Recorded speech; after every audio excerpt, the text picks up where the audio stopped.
Afternoon, જય માતાજી, જય શ્રી કૃષ્ણ. હું અનિતા મારી ચેનલમાં આપ સૌનું સ્વાગત કરું છું. અને હું તો છે ને લગભગ કેટલા દિવસથી ને દાંતીવાડા આવી હતી? 10-15 દિવસથી. હું છે ને 10-15 દિવસ થયા દાંતીવાડા આવી હતી. બટ સોરી, હું વ્લોગ એકલી આવી તો હું બનાવી નથી શકી. બ્રેક લીધો તો આરામ પૂરો આરામ કરતી હતી. ફૂલ્લી આરામ કરવા બે પિયરમાં આવી હતી. આરામ કર્યો અને 15 થી આજ 16મો દિવસ છે ને મને લેવા આવ્યા છે. હું ગાડી લઈને આવી હતી, એ બીજા વ્હીકલમાં આવ્યા મને લેવા માટે. અને હવે અમે જઈ રહ્યા છીએ અમદાવાદ.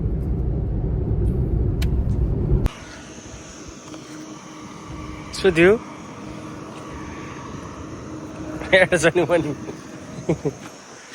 સરતાજ નમકીન એન્ડ બેકરી. હેડ હવે નાટક નહીં. શું થયું? હાલ હેડ દ્વારકા જઈશ. તું આવી પેલા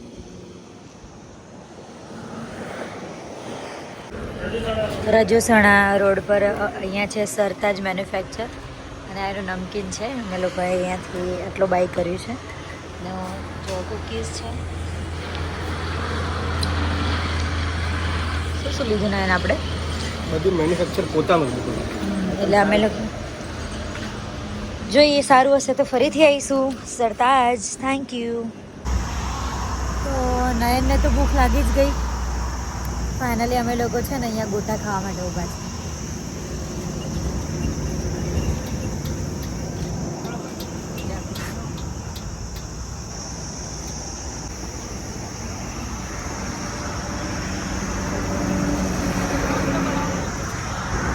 बारिश का मौसम था, बड़ा ही औसम था, नैन को भजिया खाने. नहीं टी शर्ट क्યાં બગાડી તમે? બગડી ગઈ, ચેન્જ કરવાની. હા, કઈ રીતે બગડી એમ ખબર? ચલો જતા હતા અમદાવાદ. વિચાર કર્યો કિશનભાઈ ઘરે હોય તો લોગણે જ જઈ એમનો મળે, કેમ કે બહુ ટાઈમ થયો છે. એટલે ફાઇનલી જો ત્યાં ઉલા પડ્યા. કિશન રાવલના ગામમાં આવ્યા છે, લાંઘણ જ. યસ આર્યું રામાપીરનું હતું ને, એથી અહીંયા જ ડાયરેક્ટ સ્કૂલ જો રસ્તો નીકળે ને. જૂના ઘરે છે કે નવા ઘરે? હવે તો નવા ઘરે જ આવી ગયા છીએ. કિશન રાવલના ઘરે સામે દેખાય છે તમને કિશન રાવલનું ઘર છે આટલું મોટું. હમણાં જ નવું બનાવ્યું છે. એમને પણ વ્લોગિંગ સ્ટાર્ટ કર્યું છે.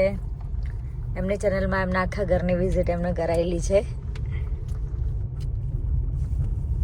એ દિવસે રાત્રે આવ્યા હતા ને, એટલે ખબર નથી પડતી કેવું છે. આવી ગયા છીએ કિશનભાઈના ઘરે. કિશન રાવલ રોકસ્ટાર. અને જો રોકસ્ટારે ચા બનાવી, જો ખાલી ગોલ્ડન ચા.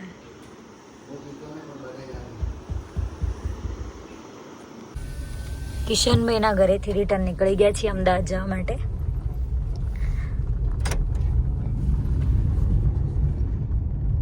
હો દિલની ધડકનમાં નામ છે તમારા, આવી જાને જોઈ લે સુહાલય અમારા. ફાઇનલી અમે લોકો અમદાવાદ પહોંચી ગયા છીએ અને લિફ્ટમાં છીએ. જો ખાલી હું મારા પિયરથી આવી જુઓ ખાલી. આ બે જ લઈને ગઈ હતી હું. ખાલી આ બધું લઈને આવી. Thank you. એમાં શું થેન્ક યુ, ઘર જ છે ને.